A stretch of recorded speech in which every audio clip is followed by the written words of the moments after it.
সব থেকে বড় ভালো লাগার বিষয় বাবা, সকলেই জানেন 2024 সাল, এটা 2024 সালে 22 জানুয়ারি, এই জানুয়ারির 22 তারিখ রাম মন্দির শুভ উদ্বোধন। নিশ্চয়ই সকলেই সংবাদটা পেয়েছেন, জানেন তো রাম মন্দির উদ্বোধন হবে। তাহলে সব থেকে বড় কথাগুলো, মাগো এই রাম কোন রাম, আগে বোঝা লাগবে এ রাম কোন রাম। কোন রামকে নিয়ে আমরা সবাই মাতামাতি করব, কোন রামকে নিয়ে আমরা সকালেই জয় শ্রীরাম বলবো। এ রাম সেই রাম, এ রাম কিন্তু কোনো কিছু মাগো নীতিগত বেনীতিগত আইন এসব নিয়ে কিন্তু এই রামের কোনো আবির্ভাব নয়। যে রামকে নিয়ে প্রতিষ্ঠিত হবে, যে রামকে নিয়ে আমরা সকলেই মাগো মাতামাতি করব, আনন্দ করব, সেই রাম হলো পুরুষোত্তম, মর্যাদা পুরুষোত্তম শ্রীরামচন্দ্র, পূর্ণ ব্রহ্ম সনাতন শ্রীরামচন্দ্র। তিনি হলেন স্বয়ং বীর যোদ্ধা ভগবান শ্রীরামচন্দ্র। আর সেই রামচন্দ্রের প্রতিষ্ঠা, প্রাণ প্রতিষ্ঠা হবে। এই যে প্রাণ প্রতিষ্ঠা হবে শ্রীরামচন্দ্রের ওই 22 তারিখ। অনেকে আবার বলছে কেন হচ্ছে, ওখানে কিসের দরকার ছিল? কোনো দরকার ছিল কি? কি জন্য হচ্ছে মাগো?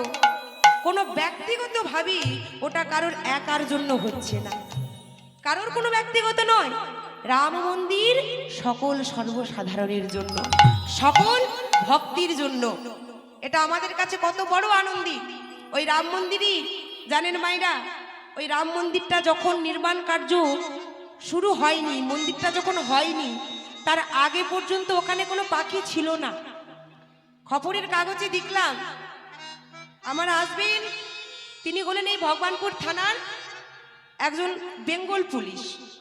তা আমার হাজবেন্ড প্রত্যেকদিন খবরের কাগজ দেখে এবং বাড়িতেও অল টাইম কিন্তু আমাদের নিউজ চলে। তো সেখানে দেখলাম যে মন্দিরটি নির্মাণ হওয়ার আগে পর্যন্ত ওখানে সেরকম ভাবে কোনো পাখি আসেনি, কিন্তু মন্দিরটা যেই নির্মাণ কার্যটা সমাপন হয়েছে, মন্দিরটা হওয়ার পরেই ওখানে হাজার হাজার পাখি এসে ভিড় করেছে। ভালুক ছিল না, ভালুকরাও দলে দলে এসেছে ওখানে।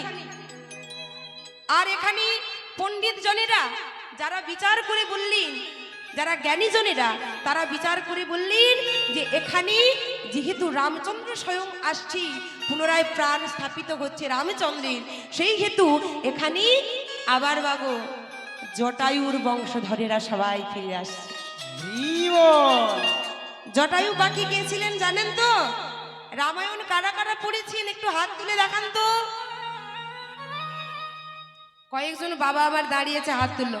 আচ্ছা মায়েরা একজন তুলেছি, দুজন। আচ্ছা আর কতজন দেখি কারা রামায়ণ পড়েছেন? এক হাত কেন, আরেকটি কোথায়? হরিবাসনে হাত তুলতে গেলেই এক হাত তোলা লাগে না, দুটি হাত তুলতে হয়, তাহলেই আত্মসমর্পণ হয়ে যায়। দ্রৌপদী এক হাত তুলেছিল, কৃপা পেয়েছিল?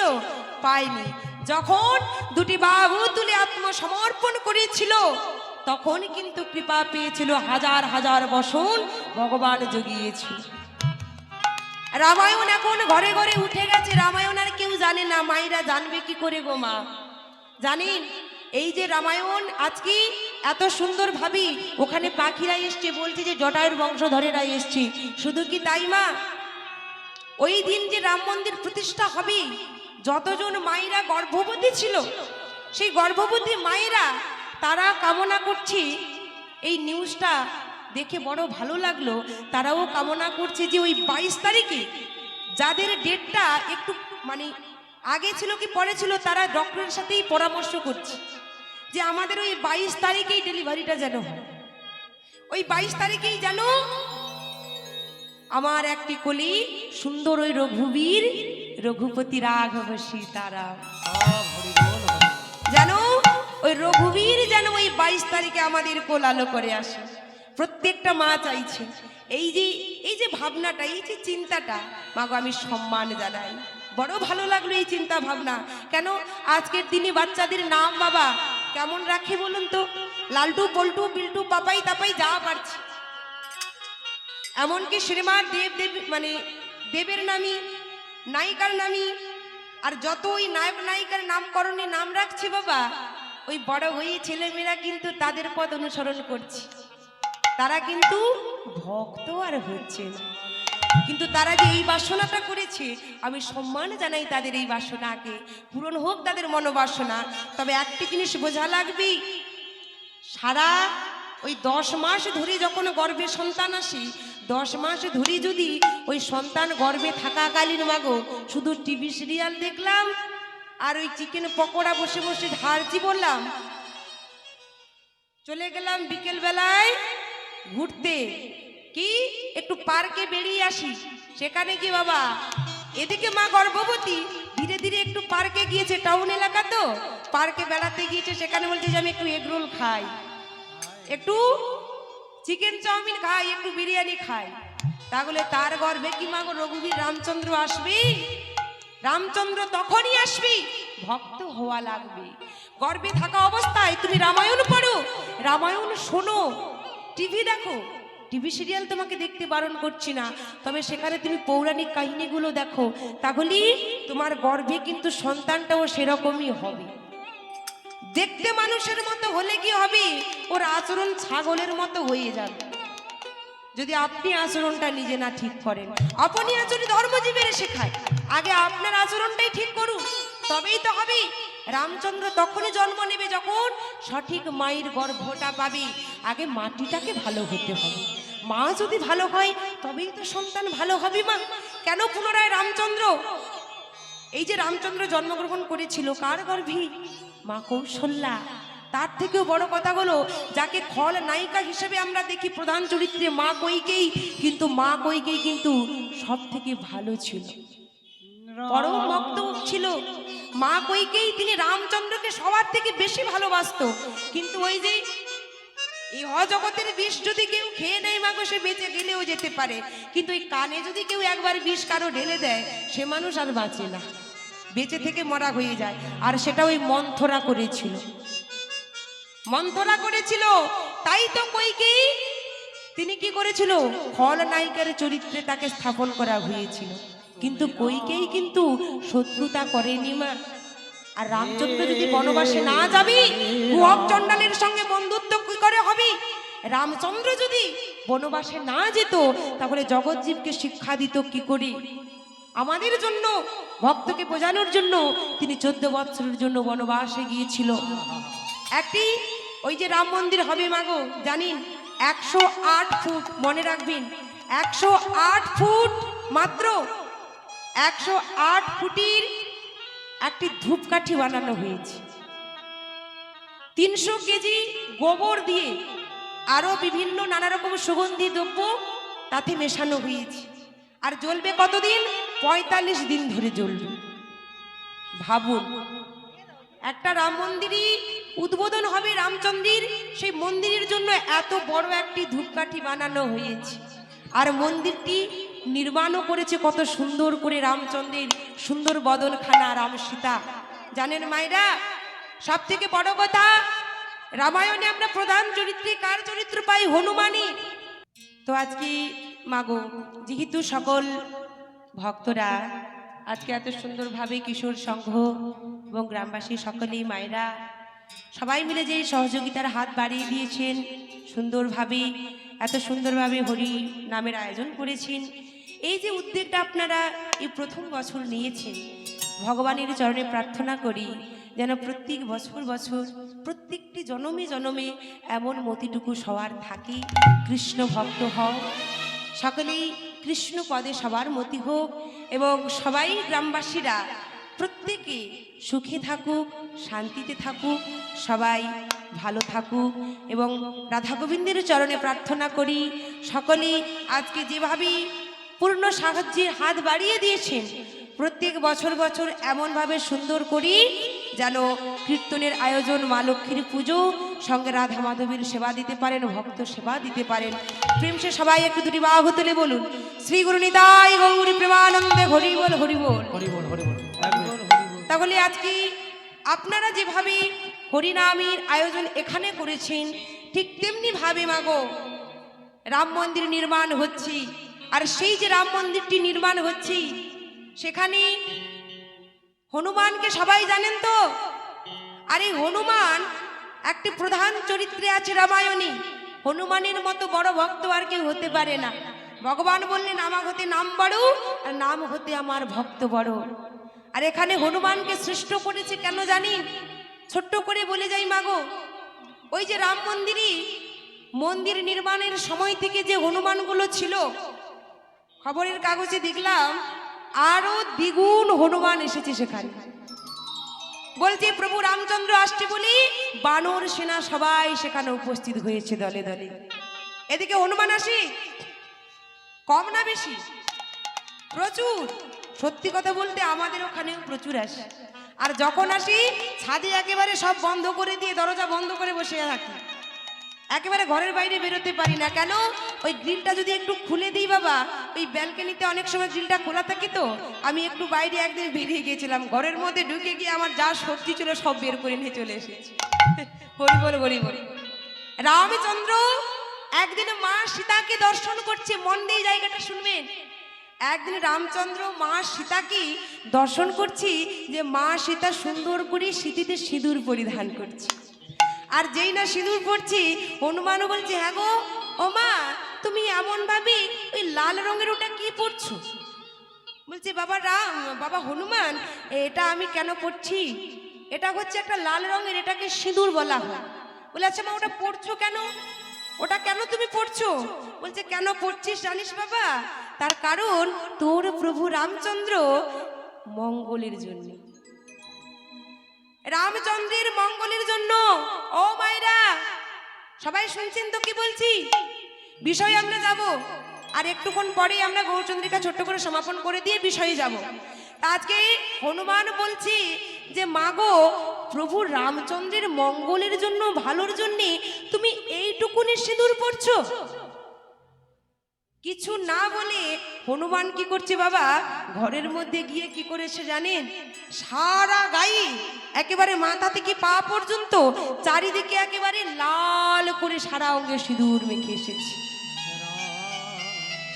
আচ্ছা এভাবে যদি কেউ সিঁদুর মেখে আসে তাকে সম্মুখে দর্শন করলে কি হবে? দেখতে ভালো লাগবে না ভয় করবে? ভয় পেয়ে সবাই বাচ্চারা তো ছুটে পালিয়ে যাবে। আর এই দর্শন করে সঙ্গে সঙ্গে রামচন্দ্র বলছে এই বাবা হনুমান, আরে তুমি এটা কি করেছো? সারা অঙ্গে এমন ভাবে সিঁদুর মেখেছো কেন? সঙ্গে সঙ্গে হনুমান বলছে প্রভু কেন মেখেছি জানো? এইটুকুনি সিঁদুর মা সীতা পড়েছে, যদি এইটুকুনি সিঁদুর পড়লে তোমার এতটা কল্যাণ হয়, ভালো হয়, তোমার যদি মঙ্গল হয়, আর আমি যদি সারা অঙ্গে সিঁদুর মেখে থাকি তাহলে তো তোমার আরো বেশি মঙ্গল হয়ে যাবে। কতটা অবুঝ, কতটা অবোধ, কতটা সরলতা, তার মধ্যে কতটা সরলতা আছে বলে মাগো দেখুন সে এমন ভাবে কথা বলছে। মা সীতা সঙ্গে সঙ্গে খুশি হয়ে ছুটে এসে হনুমানকে কি করেছে জানো?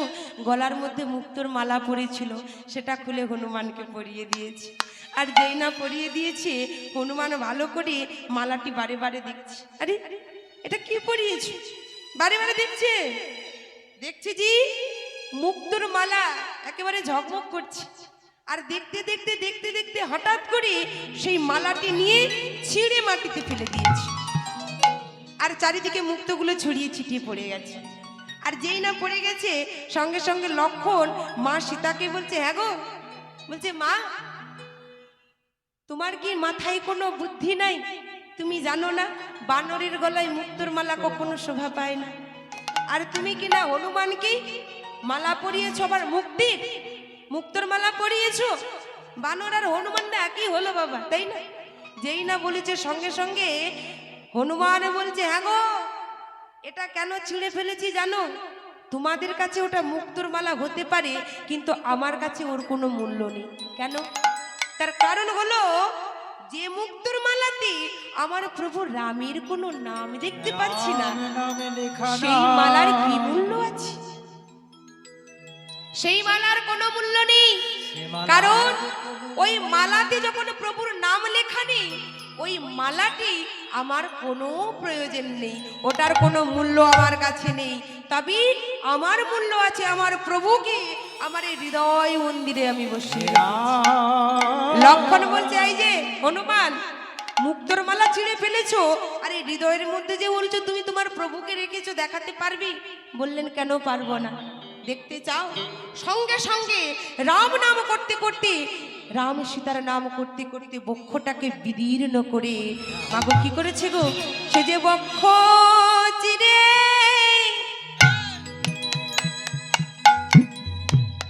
সে যে দেখাইল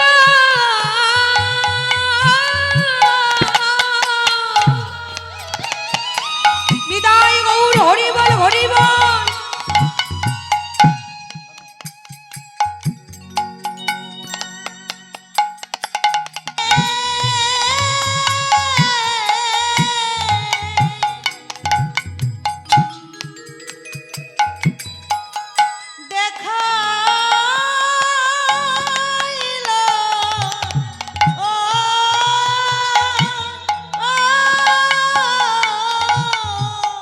সে যে বক্ষ চিরে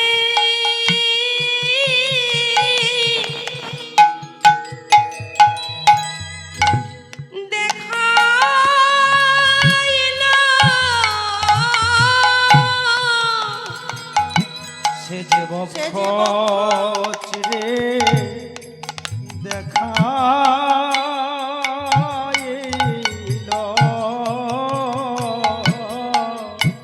সে যে রাম সীতা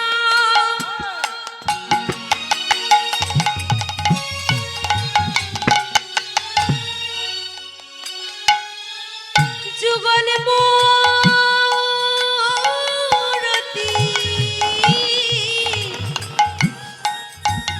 সে যে বক্ষ চিরে দেখাইল, সে যে রাম সীতা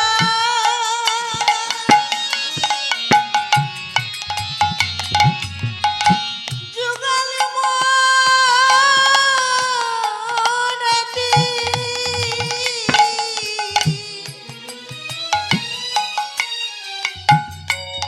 সে যে বক্ষ চিরে দেখাইল। রাম সীতার যুগল মূরতি বক্ষ বিদীর্ণ করে দেখালেন। বাবা সকলেই নিশ্চয়ই জানেন হনুমান বক্ষ চিরি রাম সীতাকে দেখিয়েছিল, এত বড় ভক্ত আর কি আছে? তাই সেই হনুমানেরা তারা দলে দলে যে রাম মন্দির নির্মাণ হয়েছে, সবাই মিলে মাগো তারা আরো দ্বিগুণ হয়ে উপস্থিত হয়েছে। তাই ওই দিনটিকে সবাই সম্মান জানিয়ে ওই দিনটি ঠিক দুপুর 12টার সময় সকলে মাগো, সেখানে তো আর সবাই মিলে পৌঁছতে পারবে না, লক্ষ লক্ষ মানুষের ভিড় ওই দিন। তবে আপনারা নিজে নিজের বাড়িতে সবাই মিলে ওই দিন যদি রাম সীতার কোনো বাড়িতে চিত্রপট থাকে বা মূর্তি থাকে, সবাই ধূপ দীপ সহকারে সবাই আরতি করবেন ওই দিনটিকে। এবং সকলে আমরা আজকে সবাই মিলে দুটি বাঘ তুলি, একটু রাম সীতার জয়ধ্বনি দেব সবাই মিলে। নিতাই গৌর হরিবল হরিবল। तानि तंबुरा तर मन अद्भुत है ये शाम, हरि की कर बज रहा है हरि की आवाज। तन की तंबूरी में दो, तन की तंबूरी में दो, शासो की तार बोले। क्या बोली? ও মাইরা সবাই মিলে দেখি দুটি পাও তুলুন, সবাই মিলে যাদের আছে তুলবেন, সবাই মিলে করতালি দিয়ে জয় শিয়া রাম রাম জয় শিয়া রাম রাম জয় শিয়া রাম। ताने की तंबूरी में दो, ताने की तंबूरी में दो, शासो की तार बोले। जय शिया राम राम जय शिया राम श्याम जय शिया राम।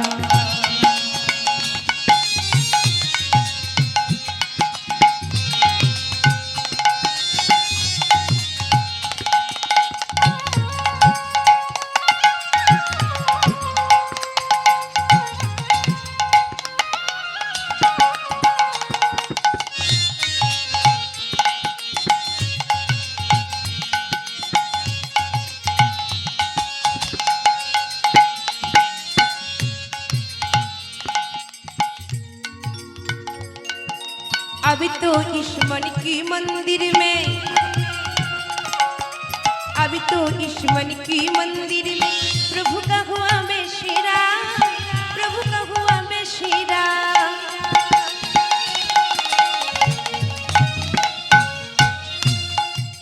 अभी तो इस मन की मंदिर में प्रभु का हुआ बेशिरा, प्रभु का हुआ बेशिरा। मगन हुआ मन मीरा छूट जन्म जन्म का फिरा, जन्म जन्म का फिरा। मन की मुरली में, ओ मन की मुरलियों में, मन की मुरलियों में सुरता सिंगार बोले बोले सबाई जय मिले सिया राम, हृदय बोल हरि बोल हरि बोल। जय सिया राम, जय सिया राम।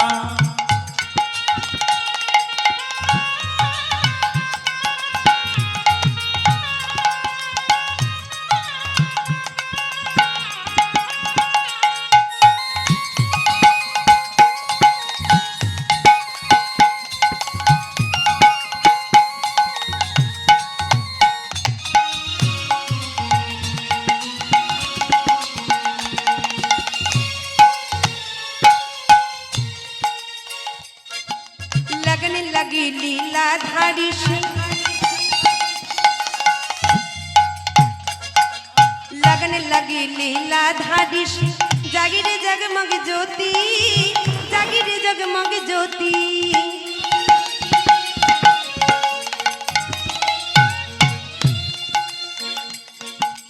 लगन लगी लीलाधारी में जगीर जगमग ज्योति, जगीर जगमग ज्योति।